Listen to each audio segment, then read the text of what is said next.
Oh, can I? Okay, and this beauty over here right next to me with the gorgeous earrings, she goes by the name of Phumzile Vanqa, aka Phumiki. She's got her own village.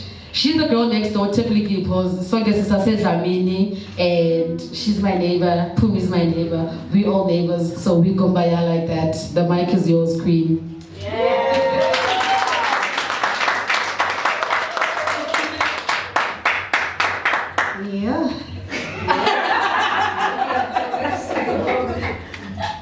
I'm nervous. I'm not gonna lie. Hi everybody. I hope you all have been gentle and patient with yourselves. I'm so happy to be here.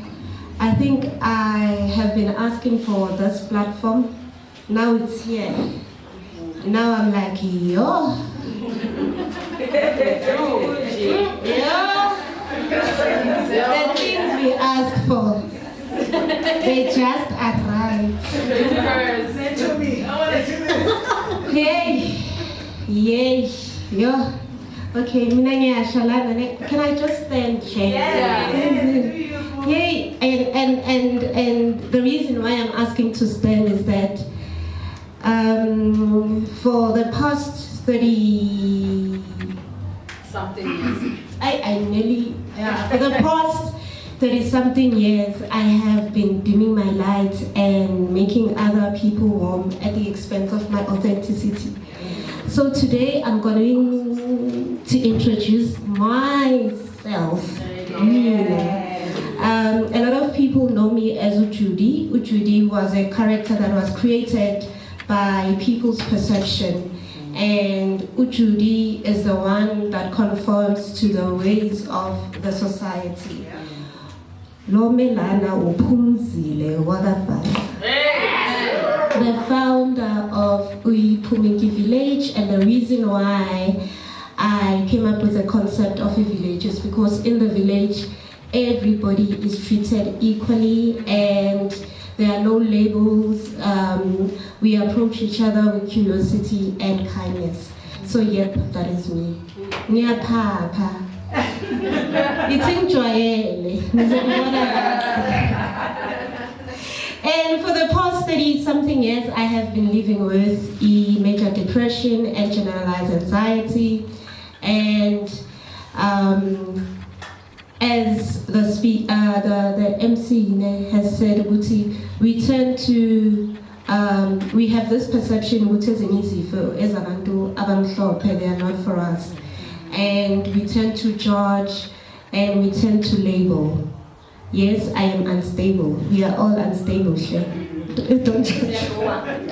We are all going through things, but through that, this is one thing that I have learned is that once you disconnect with yourself or from self, you start experiencing the hardships of life because you are not honoring who you are and what you are called for.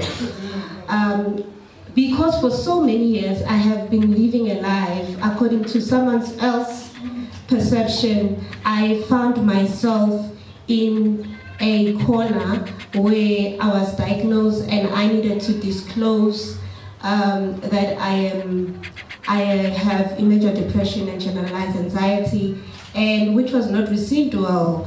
And to be honest with you, my family call me Ulumune because I have nice eyes, but it's much more comfortable in that space because I think it is better to narrate your story to somebody that you haven't met before, for me, because there isn't any judgment there, and the questioning yakona is not so judgmental. So from that experience, I had to learn to reconnect with myself and rediscover me. So what I did is I journeyed back to the little girl, which was never given an opportunity to be a little girl. Because when I was a little girl, I had to play a parent role to my mother. And now I am a parent, I want to be a child, and I have children, and I just want to be a little girl, which is so much. It's like I'm asking for people to especially to my mother, because I decided, I said, hey, ngiyamtshela umuntu onjani namhlanje. My mother is very strict. I'm like, okay, ngiyamtshela lo girl lo ukuthi yazi ngani. I'm going to be a little girl for the rest of the year. So you decide. And then I went there, it's like, you know, our mothers, they have that look when you're about to disclose something about yourself and they make you feel small. I'm like, hey, Ngane, I have something to tell you. It's not about marriage. I'm not getting married. And I'm not going to church. I want to be a little girl because this is something you robbed me of. But it did not sit well with her because our parents they're not ready to account to some of the things that they have put us through. To them, to her, whatever that she was doing there, she was showing me love while she was living her life through me. So I said, girl, you know what? I want to be a little girl. I want to start making choices and I want to learn from those choices, not from the choices you make for me, but from the choices that I make for myself. And then, and I live with this woman. Even when I close the door, why? Why you are closing the door? Why? And from that I learned that I am my mother's daughter, but I am not her traumas, and I am not her teaching. And I will never be defined by what she has put me through. I will always be defined by the lesson that I've taken from the trauma, from everything that she has done to me, which is not love. So yeah, that is my journey. So I started honoring myself more because when you live in a house where you are shaped to be this person, you tend to not honor yourself. When I say to be me, I used to wake up and serve others before I can even serve me. So I became very, very selfish about me.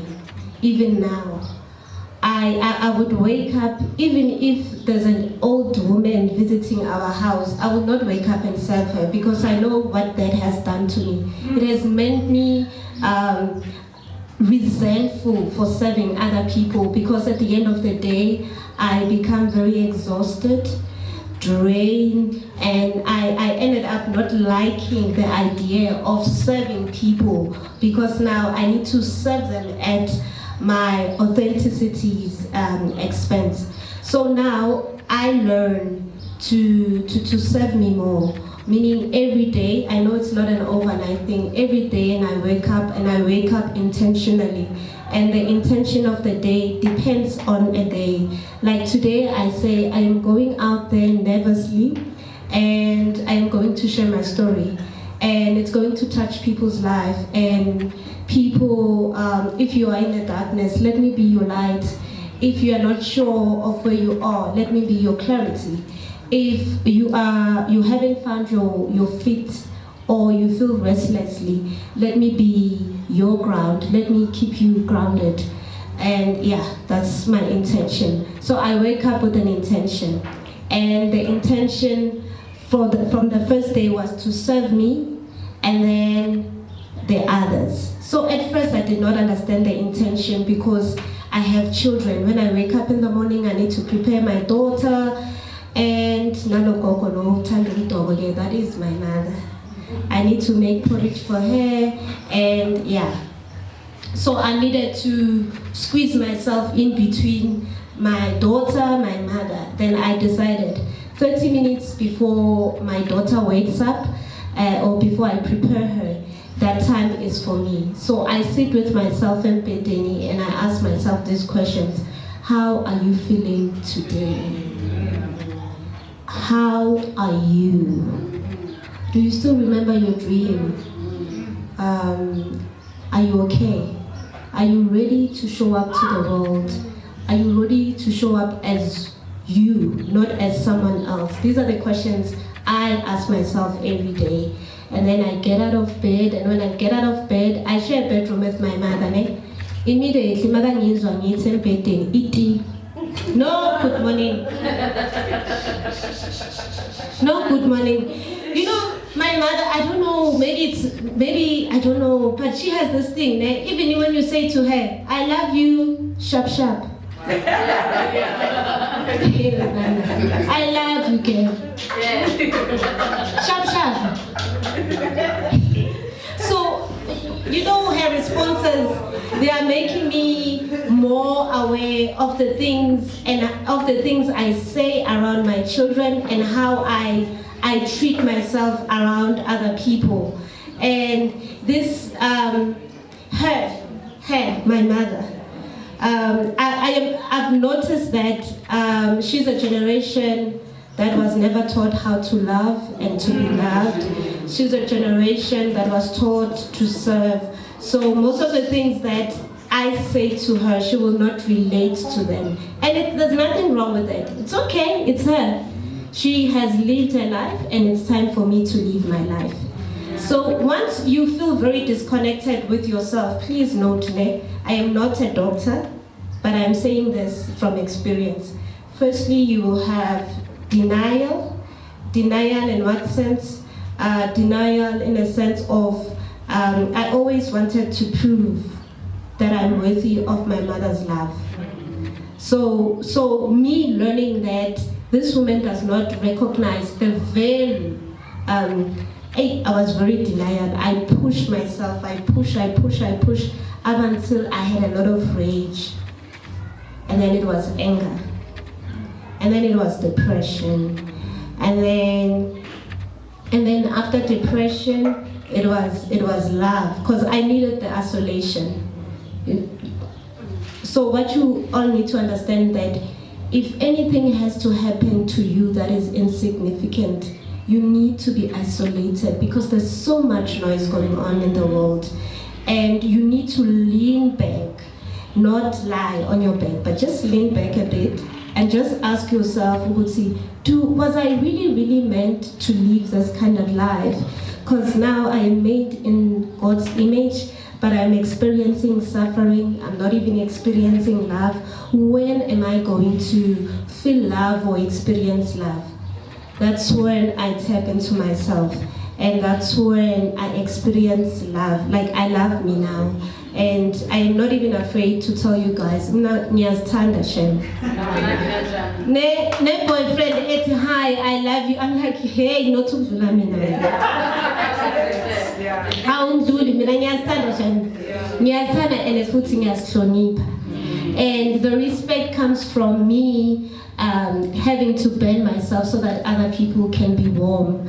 You know, when you do those sacrifices, you tend to neglect your worth and the value that you add on other people's life. And you tend to welcome anything that comes your way. So I had to learn boundaries. Yo, abatabamnyama nama boundaries. Yo, I had to learn. Respect comes with learning unconditional boundaries. Because I used to set conditional boundaries. When I'm angry, but now I am learning to set unconditional boundaries, which is working in my favor. I don't know about others, but for me it is working. And because with boundaries, I was taught that when you set boundaries, you don't love the people and you don't respect them. That's a lie. When you set boundaries, that's more, you get a chance to reconnect more with who you are, and you learn to avail yourself for spaces and for people that are in alignment with when. And then I started to notice Uguti, I am okay, as I've mentioned, Giti. I love the outdoors. And I love hiking because that is me. I love sun gazing. That is me. I am white like that. And then, yeah, now I have a name, Giti. But they're calling me now Sharis Theron.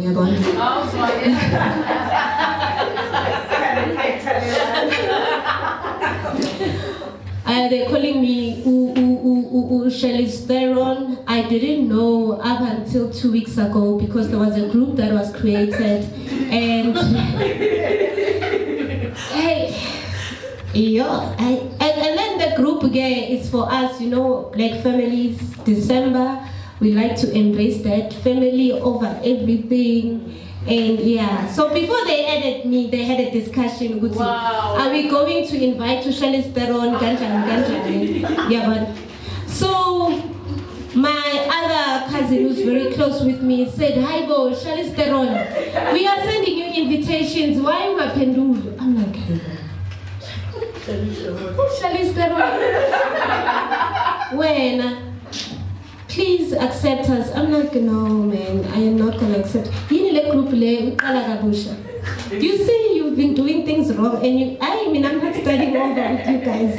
You're right. So I had to, let them in because now it's involving our parents, and my mother is not good with WhatsApp. To read. She's the girl on my voice note. That's all. So I was added, and then, and the conversation in the group was very funny. And they say, "Hi, welcome, Bumi. Hey, Tarasakina. Hey, Barabara. You know how we are. Hey," I'm like, "Hi, I'm okay." That was me. Not Uti. Hey, I've been going through life. Hey. And then another one comes, and she says, "Hey, we thought we were going to get you Neskatesi wrong, where you have taken your pills and you are sleeping." And guys, please don't. This is something that is happening to somebody now, and I find it very funny. And I was like, Mina. And honestly, I am not at home. I'm at psych. I am wearing the pyjama that is showing my bum, and I am walking down there with the drip. Yeah. The comments, which hospital?